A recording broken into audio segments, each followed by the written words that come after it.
The Trump administration needs to make emergency mid-course corrections to its coronavirus war plan, and it's got to clearly lay out for the American people what victory in this coronavirus war actually looks like. In other words, what will have to happen for this devastating national lockdown to be lifted.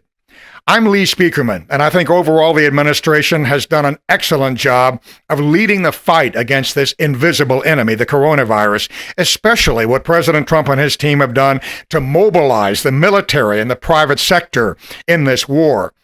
But I'm extremely concerned about the mechanisms that have been put in place to put money in the pockets of desperate middle-class Americans and dying American small businesses. I don't think they're workable. I don't think the money is going to get out fast enough to avoid a lot of economic devastation. First, the rescue payments, $1,200 per person, more for a couple, and then $500 for each child in a household. Right now, the IRS is going to send a deposit, a direct deposit, to each recipient for which they have bank account information of these rescue payments. And then they're going to cut paper checks for everybody else. Here's the problem. We have millions of Americans who are unbanked. That is, they don't have a bank account. And they're some of the most desperate for this money of all. They can't afford to wait weeks or even months for their rescue payment from the government. So what I strongly recommend is that the Treasury work and make a deal with Western Union, with MoneyGram, with Green Dot, which provides the financial services for Walmart customers, to directly disburse money to those without bank accounts who are eligible for these payments through a prepaid debit card. So they can just go to Western Union, to MoneyGram, or to the Green Dot desk at Walmart and get a prepaid debit card for their rescue payment. And that way they get their money just as quickly as if they had a direct deposit to a bank account. And all three companies have very robust anti-fraud, very robust security systems built in. So it's an infrastructure that the government can reliably use to get money out quickly to these very needy recipients. As to the small business rescue plan, right now, small businesses are supposed to go to their local bank and get what is called a paycheck protection loan. And as long as that business uses the money to keep paying its people, keeps its payroll intact, and for reasonable overhead, that loan will be forgiven and they won't have to pay it back to the government. Great idea. Here's the problem. It relies upon thousands of banks across the country, none of which have systems in place for this type of loan, none of which have ever executed a program like this. So my fear is that we're going to have thousands of already teetering small businesses fall into the abyss while they're waiting for the banks to figure this out or get through the red tape.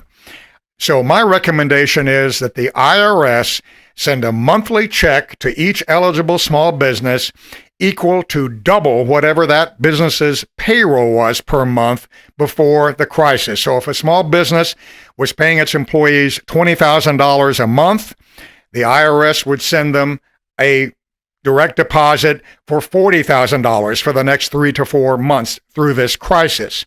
Now, those businesses could still apply for the paycheck protection loans from the bank, but at the end of the year, the total that they would receive from the government could not exceed what they would have received just with the forgiven loan. So in other words, the small businesses would not be allowed to double dip.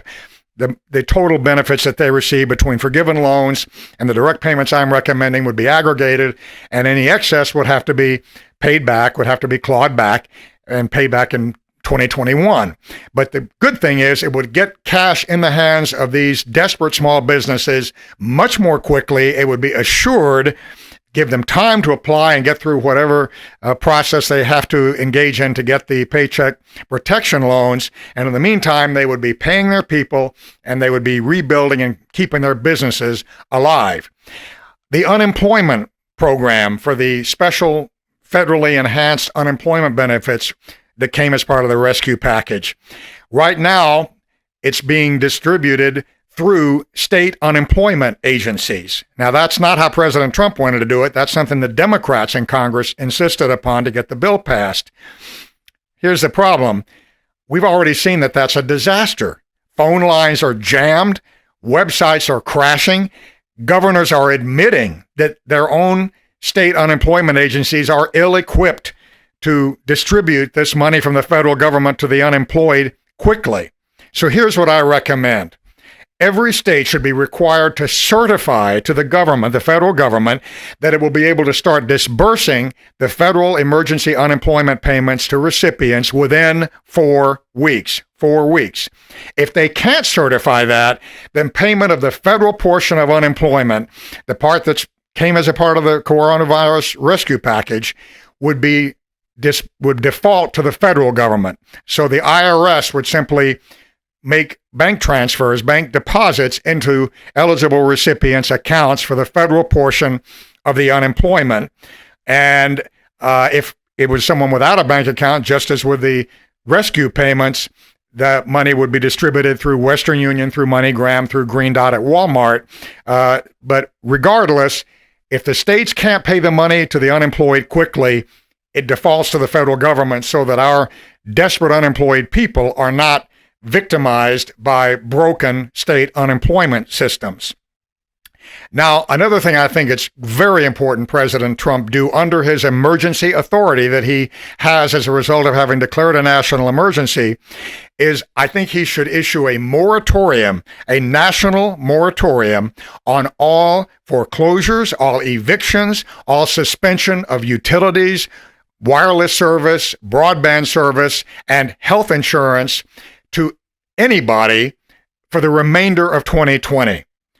Now, that's something only the president can do through his executive authority. If anybody has a problem with it, they can challenge it in court, but it would certainly seem to fall within the purview of a president's executive authority, and it would ensure that those middle-class Americans who are already enduring the trauma of a job loss, income reduction, inability to socialize, inability to get out and interact with friends, will not have that compounded by losing their home, having their lights turned off, losing their wireless phone service, their internet, their health insurance, if they buy it individually.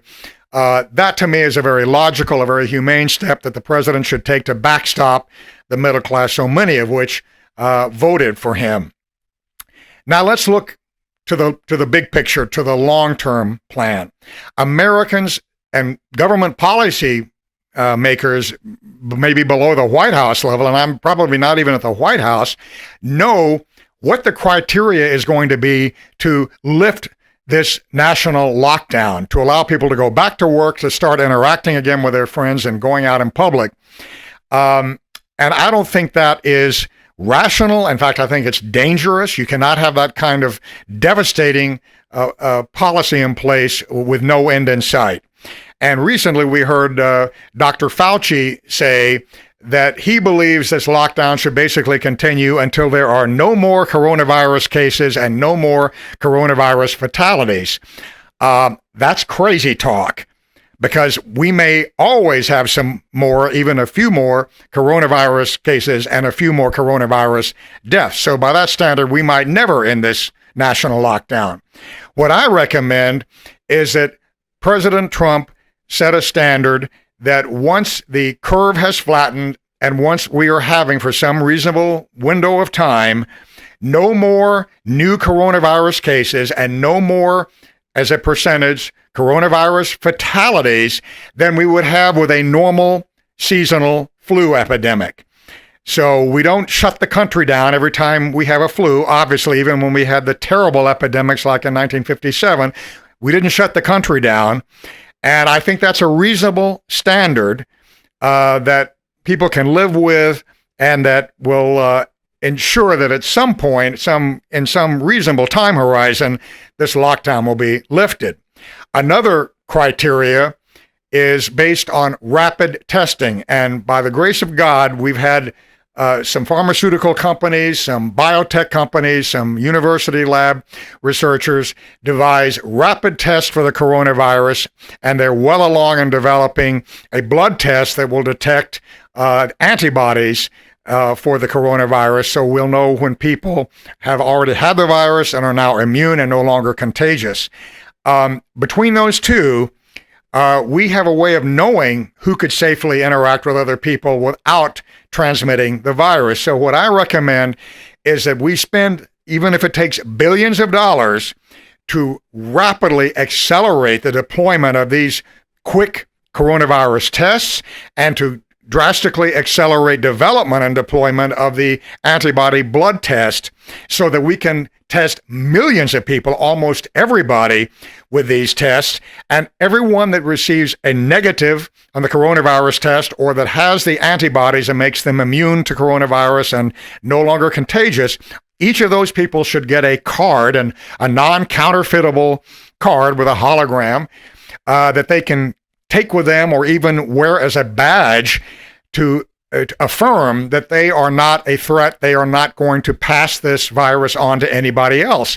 And then companies and organizations and bars and theaters and concert venues can have a requirement, or the law can require them to insist that nobody can enter the premises, nobody can go to work unless they have that card attesting to the fact that they are either negative or have recovered from the virus and have the antibodies and are no longer contagious.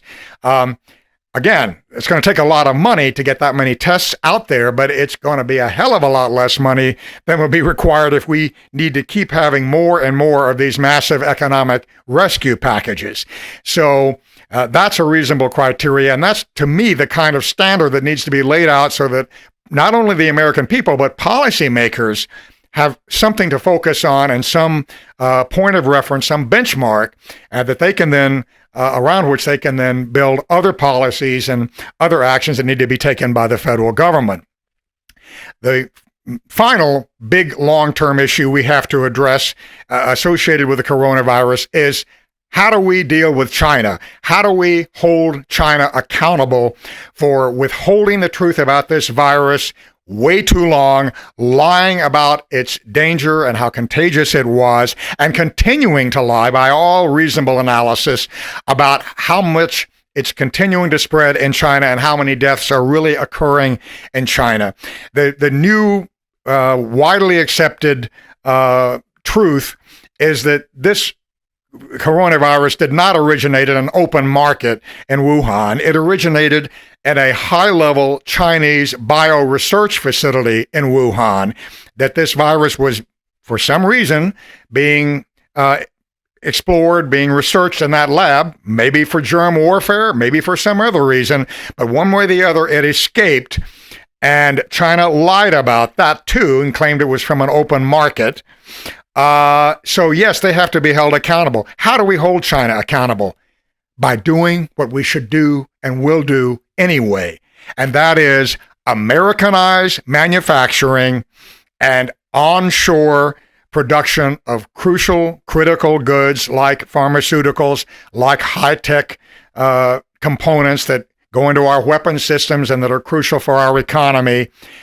We bring that all back to America, and that will cost China hundreds of billions of dollars a year, because they've been sucking hundreds of billions of dollars a year out of the United States, trade deficit that we've had with China, trade surplus for them, and they've been using that money to build up their malevolent military, to fund the creation of their oppressive surveillance state, and to fund all kinds of other nefarious activities around the world that are counter to the interests of America and our allies. So let's hold China accountable by doing whatever it takes, whether it's more import tariffs, whether it's prohibitions against certain products coming in from China, whatever it takes, whatever combination of policies. Let's Americanize manufacturing. Let's onshore our supply chain. That's what's going to hold China accountable and force China to abandon its predacious trade paradigm that it's been using to victimize the U.S. and many other countries, and force it to go to a more sustainable, reasonable economic philosophy, which is that its own citizens consume most of what China manufactures. That's how it's worked in America for nearly 200 years. That can work in China as well. So instead of relying on exports, they can stoke their domestic economy, have policies that encourage higher incomes for their own people, more purchasing power for their own people, and let domestic consumption replace much of the exports that they're making now. So to me, those are the emergency mid-course adjustments that have to be made in this coronavirus war plan by the Trump administration. Those are the kind of long-term decisions that we have to make to not only win against the coronavirus, but to rescue our middle class and our small businesses and to neutralize China. So let's get it done.